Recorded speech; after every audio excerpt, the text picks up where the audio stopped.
Mumpung masih boleh galbay, galbaylah sekalian. Jangan setengah-setengah, jangan takut. Ya. Jangan sibuk menutupi rasa malu karena pinjol gitu. Padahal yang salah itu sistemnya pinjol. Ya bukan kalian gitu loh. Yang ngasih pinjaman tanpa verifikasi ketat, ya. Bunganya, waduh gila-gila itu mereka guys. Ya, yang maksa kalian masuk ke lingkaran uang utang itu mereka. Ya, jadi kenapa harus kalian yang minta maaf gitu loh?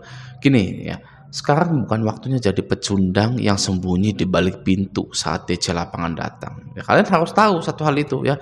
DC ini ya bukan monster ya, masih manusia biasa, masih nyari duit kok. Ya masih makannya juga masih makan nasi campur bukan paku.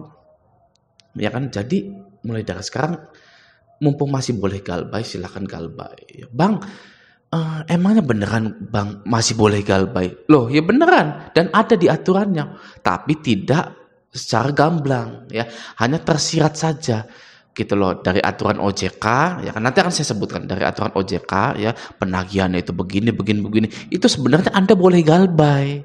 Ya, kalau nggak boleh galbay sih guys, ya Anda itu ya ketika galbay di suatu pinjol itu Anda sudah dihukum ya, mendapatkan hukuman pidana, di penjara dan lain-lain. Oke. Nah, sekarang begini. Mereka mengeluarkan surat edaran otoritas jasa keuangan yang berisikan tentang aturan-aturan untuk para pinjol. Nah, surat edaran atau aturan terbaru dari OJK ini banyak ditentang oleh pihak pinjol karena terlalu mengekang kebebasan dari pinjol dalam menagih maupun memberikan bunga. Oke, kebebasan dalam menagih diperketat yang akibatnya nanti pinjol tidak dapat menjalankan kekerasan dalam menagihnya. Dari sudut pandang pinjol, aturan atau surat edaran dari OJK ini seperti memperbolehkan masyarakat untuk galbay. Nah, pinjol nggak mau seperti itu.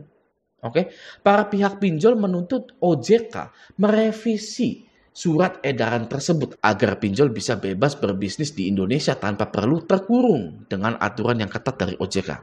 Ya.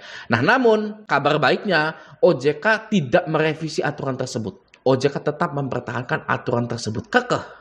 Ya, itu kabar baiknya. Jadi OJK pun sebenarnya memberikan kisi-kisi pada rakyat Indonesia, pada masyarakat Indonesia tentang bolehnya gagal bayar di pinjol. Nah, ini adalah surat edaran otoritas jasa keuangan yang banyak ditentang oleh para perusahaan pinjol tersebut karena isinya itu seperti mendukung masyarakat untuk gagal bayar di pinjol. Gitu ya. Nah, langsung saja kita lihat ya, peraturan mana yang memberatkan pinjol-pinjol tersebut. Oke, yang pertama adalah peraturan penagihan. Sini kita lihat peraturan penagihan. Nah, di sini ada bab penagihan. Langsung saja akan saya tunjukkan poin-poin mana yang memberatkan pinjol tersebut. Oke, yang pertama di poin 5. Ini. Ya, mari kita baca. Dalam melakukan penagihan, sebagaimana dimaksud pada angka 4, penyelenggara atau perusahaan pinjol harus memastikan bahwa A. Tenaga penagihan telah memperoleh pelatihan yang memadai terkait dengan tugas penagihan dan etika penagihan sesuai ketentuan yang berlaku. Yang B, dalam hal penyelenggara melakukan kerjasama penagihan dilakukan oleh pihak lain kepada penerima dana, pihak lain tersebut wajib memiliki sumber daya manusia yang telah memperoleh sertifikasi di bidang penagihan dari lembaga sertifikasi profesi yang terdaftar di Otoritas Jasa Keuangan. Nah, poin A, poin B ini para perusahaan pinjol dituntut untuk memiliki DC yang berkualitas. SDM-nya harus berkualitas, ya. Bagaimana caranya meningkatkan kualitas dari DC tersebut? Adalah dengan pelatihan. Nih, yang A ini ya, memperoleh pelatihan yang memadai. Nah, sedangkan satu pinjol itu memiliki ratusan DC, ada 400 sampai 500 DC. Kalau biaya pelatihannya itu sampai 3 juta, 4 juta satu orang, pinjol mau keluar duit berapa? Masih mending buat nyalurin utang ke masyarakat lalu ditagih dengan kasar. Kan seperti itu. Ya kalau dari kacamata bisnis. Nah ini nih ya, yang pertama nih agak berat nih ya kan, memiliki DC yang berkualitas. Tuh, oke. Selanjutnya di sini. Penagihan tidak diperkenankan dilakukan dengan menggunakan cara ancaman, kekerasan, atau tindakan yang bersifat mempermalukan penerima dana. Ya. Kalau di tahun 2018 sampai tahun 2022, let's say, karena ini kan SEOJK-nya tahun 2023, gitu ya. itu banyak praktek-praktek DC pinjol menagih menggunakan kekerasan verbal maupun bahkan kekerasan fisik, walaupun sedikit ya yang kekerasan fisik itu ya. Banyak kan kekerasan verbal dan mempermalukan penerima dana. Seperti menyebarkan data, menelpon kantor, menjelek-jelekin pribadinya dan lain-lain gitu ya. Dengan satu tujuan kan, itu agar si nasabah ini segera membayar gitu ya. Tapi sekarang nggak boleh seperti itu. Di sini sudah ada tertulis aturannya, penagihan tidak diperkenankan dilakukan dengan cara ancaman kekerasan atau tindakan yang bersifat mempermalukan penerima dana. Nah, pinjol keberatan tuh. Kenapa? Karena kalau nagihnya halus, mereka beranggapan bahwa masyarakat Indonesia ini tidak akan bayar kalau nagihnya halus. Harusnya kasar, harusnya dipermalukan. Nah, seperti itu. Para perusahaan pinjol keberatan dengan aturan seperti ini. Oke. Yang ketiga juga sama. Penagihan tidak diperkenankan dilakukan dengan menggunakan tekanan secara fisik maupun verbal. Tadi itu ya. Lalu, yang nomor 4, ini juga masih sama. Dilakukan dengan menghindari penggunaan kata atau tindakan yang mengintimidasi dan merendahkan suku, agama, ras, dan antar golongan, harkat martabat dan harga diri di dunia fisik maupun di dunia maya kepada penerima dana, kontak darurat penerima dana, kerabat, rekan, keluarga, dan harta bendanya. Lagi-lagi pinjol nggak mau, coy. Pinjol itu pengennya Anda itu wah sengsara, gitu. Segera bayar, gitu kan. Lalu penagihan tidak diperkenankan dilakukan kepada pihak selain penerima dana. Jadi nggak boleh menagih ke kondar, menagih ke kantor, menagih ke HRD, menagih ke keluarga, itu nggak boleh sama sekali. Ya, harusnya hanya kepada Anda saja. Oke, pinjol keberatan lagi tentang hal ini, gitu kan? Karena praktek penagihan menagih keluar kondar ke perusahaan itu sangat manjur sekali, berhasil untuk menagih para nasabahnya. Ya, nggak tahu nasabahnya ada yang bunuh diri. Ya, nasabahnya ada yang sampai sengsara gitu kan, gitu ya. Bisa kita lihat nomor 1, nomor 2, nomor 3 sampai nomor 5 ini OJK atau Badan Pemerintahan itu melindungi Anda. Ya, ketika Anda galbay, ini kan ketika Anda galbay, bukan ketika Anda lancar. Ya kan? Sepertinya OJK ini terlalu melindungi nasabahnya gitu sehingga kayak boleh galbay gitu loh. Makanya perusahaan pinjol ini udah revisi aja aturannya, segera revisi.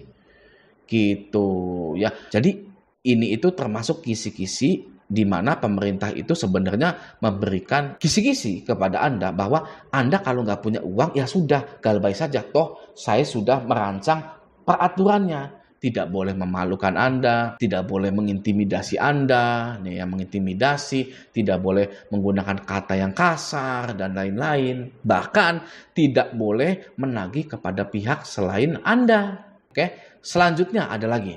Nah, ini di bab 7, fasilitas mitigasi resiko bagi pengguna. Ini juga sama ya. Ini yang membuat pinjol keberatan karena seolah-olah mendukung gagal bayar di pinjol tersebut. Oke, nomor 6 dan nomor 7 ya.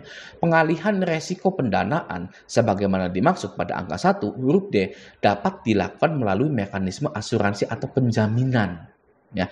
Lalu nomor 7-nya, dalam melakukan pengalihan risiko pendanaan sebagaimana dimaksud pada angka 6, penyelenggara dapat bekerja sama dengan perusahaan asuransi atau perusahaan penjaminan yang memiliki izin usaha dari otoritas jasa keuangan sesuai dengan ketentuan perundang-undangan. Kalau misalkan masyarakat ini pada galbay, udah jangan terlalu ditagih, langsung alihkan ke asuransi gitu ya. Alihkan resiko pendanaan tersebut ke asuransi ya, kepada perusahaan asuransi ini gitu, sehingga Anda itu tidak terlalu kasar kepada masyarakat Indonesia gitu ya. Kalau kita mau terjemahkan dengan gamblang ya sudah galbay saja sih, uang sudah diasuransikan kok. Itu kisi-kisinya ya, kisi-kisi dari badan pemerintahan atau otoritas jasa keuangan. Jadi kalau sekarang masalahnya pinjol itu walaupun sudah diasuransikan, walaupun sudah ada aturan yang nggak boleh menagih, tapi tetap kasar nagihnya gitu ya, yaitu Anda tinggal abaikan saja. Karena kita sudah tahu kisi-kisinya.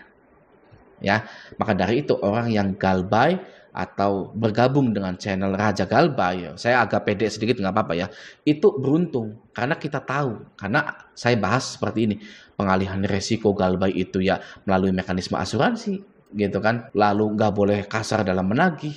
Kalau yang belum galbay dan tidak menemukan channel Raja Galbay, yang nggak tahu hutangnya itu diasuransikan atau enggak itu Ya, jadi kesimpulannya begini, saya ingin positif. Ya, mari kita ambil positifnya saja daripada negatif terus, gitu kan ya.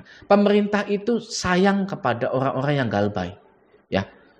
Walaupun terdengar agak lucu gitu, agak menggelitik gitu, tapi kita buktikan atau sudah dibuktikan dari aturan-aturan OJK tersebut. Ya, misalkan kita bilang orang yang galbay itu dilindungi, pemerintah itu melindungi rakyatnya yang gagal bayar gitu. Aduh lucu banget. Masa sih pemerintah melindungi orang yang galbay gitu kan? Ya karena dia tidak tahu, sudah ada aturannya bahwa hutang-hutang itu diasuransikan dan tidak boleh menagih secara kasar. Oke ya, nah semoga video ini bermanfaat. Sampai jumpa di video selanjutnya.